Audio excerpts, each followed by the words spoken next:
నిజంగా అంటే నేను కానీ విఖ్యాతి కానీ డబ్బులు కట్టేది ఉందంటే ప్రతిపక్షంలో మేము ఉన్నప్పుడు, మీరు అధికారంలో ఉన్నప్పుడు, మీ చైర్మన్ అధికారంలో ఉన్నప్పుడు మాకు ఒక్క నోటీస్ కానీ ఒక్కసారి కూడా డబ్బులు కట్టాలని ఎక్కడ చెప్పని వ్యక్తి ఈరోజు ఎందుకు మాకు నోటీసులు ఇచ్చాడు? First thing. రెండోది, డైరెక్టర్లని మీరు ఏదైనా ప్రాబ్లం ఉంటే డైరెక్టర్ని మీరు సస్పెండ్ చేసుకుంటారో, మా వాళ్ళని ఏం చేస్తారో మీరు బోర్డులో చేసేదానికి మీకు రైట్ ఉంది.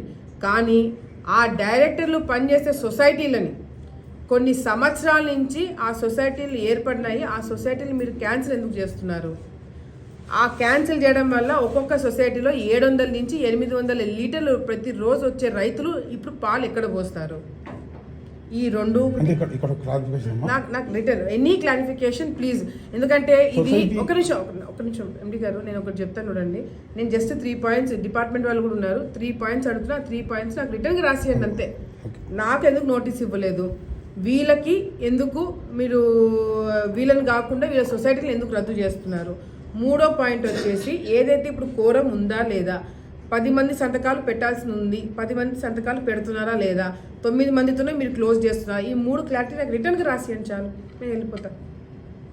ఐ థింక్ ఐఎమ్ ఆస్కింగ్ వేరే, నేనేమి ఆర్గ్యుమెంట్ చేయట్లేదు, వచ్చి గొడవ పెట్టుకోవడం అనట్లేదు. నాకు రిటర్న్గా రాసియండి. మేము కోర్టుకు వెళ్తామో, అసెంబ్లీలో పెడతానో, ఏం చేస్తానో నేను చేసుకుంటాను. నాకు ఆ 3 పాయింట్స్ రిటర్న్గా రాసియండి. మీ స్టాంప్ కొట్టి మీ సంతకం పెట్టి ఇవ్వండి చాలు.